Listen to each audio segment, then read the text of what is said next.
There from Drogheda. Well, tomorrow is, of course, St. Valentine's Day, and I've come to Vicarstown in County Cork to meet a man who knows a thing or two about the traditions of this special day, which, as you know, occurs every year on the 14th of February. Shane Lehane is a folklorist and lecturer in archaeology and history. Hello, Shane. And welcome. How Good to are see you? you. Lovely Come on to in. see you. Yeah. Thanks Great for having us. No, we're delighted to have you. So tell me, what do you know about love?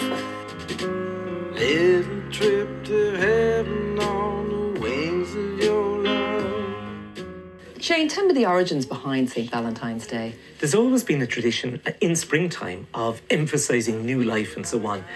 In Roman times, there was Lupercalia, a huge festival when all the men and women were about.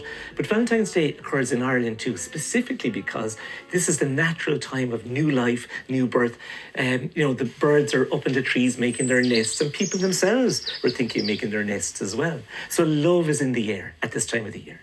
And where did the origin for sending Valentine's Day cards come from? Well, it's actually really interesting. You know, we think of Valentine's Day as a very sort of loving thing between two people. But in the past, Valentine's Day was a girl would pick out the first man that she saw, the first boy that she would see, and they would be their Valentine.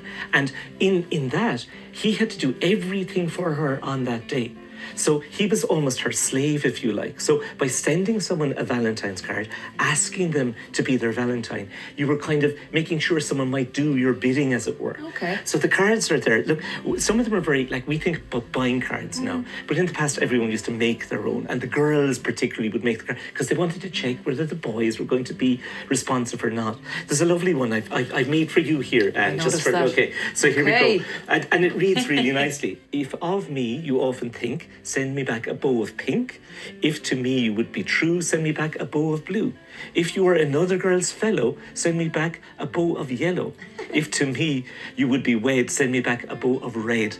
If with me you won't be seen, send me back a bow of green. So the colours signify a possible answer? That was it. So that you'd get the bow and then you'd know, oh yeah, he's interested in me or he's not interested in me. It's very elaborate, isn't it? Yeah, it's fantastic. Listen, but the other thing was that there was also a great tradition, believe it or not, of showing your love in the most unusual ways. And for the men, it was spoons. So I showed you here, this is what used to be happening in the past, is people would take out their knives and they'd be cut away and they would be carving their spoons. Why were they carving spoons? Because if you think about the Irish diet, boiled eggs, porridge, mashed potatoes, what's the one thing that you need to eat all of those with is a spoon. So the spoon became a symbol, if you like, of the future utensil that was needed, and any man who could carve a spoon was showing the woman, okay, I can definitely, provide for everyone. And so these are tokens of love? Tokens of love. Particularly my pals in Wales and yeah. all my folkloric kind of friends over there show me these, because this is a huge tradition over there where people would carve hearts in, for example. They would carve in the anchor to say, I'm steadfast, I'm not going anywhere, I'm yours, as it were. So love spoons at Valentine's. But there's also another thing, because the girls used to also display their prowess through baking. So let me show you something I prepared earlier. Yeah, I can smell something nice. I was wondering. Okay, so I'll follow you. I wish my love was a red, red rose.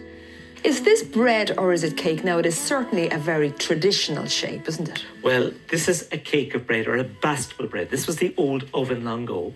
And if on Valentine's night, it was a great night for settling a match that was going to be made or something like that, the girl in the house would be seen to display to the man that she could bake, and she would bake this fantastically enriched cake. But I came across an even better reference recently to literally what are called love scones. Go on. So it's much the same preparation, but enhanced with everything you can put into it. There's eggs in here, there's butter in here, there's dried fruit like sultanas, but really interestingly, they included caraway seeds. Wow. And they used to toast these caraway seeds, give up a brilliant flavour. And why caraway? Well, it's something that was part of the story of the past. It's not very popular now, but in the past, this was a real symbol of luxury and of flavour. So the love scones were there, dished up, of course, with the wonderful butter that we have, the jam, the cream, all of that. I'm sure any man that saw this, men were marrying women in the past, not for their look so much, but for their baking. Well, do you know something? They look good enough to eat. So any chance? Okay, no problem at all. Let's do that. Well, we'll have a little bite in a minute, but for the moment we're going to take a break because when we come back, we'll be meeting a man who in his lifetime has travelled to some of the most remote places on the planet, and we even hear how he tied the knot in the Antarctic. See you shortly.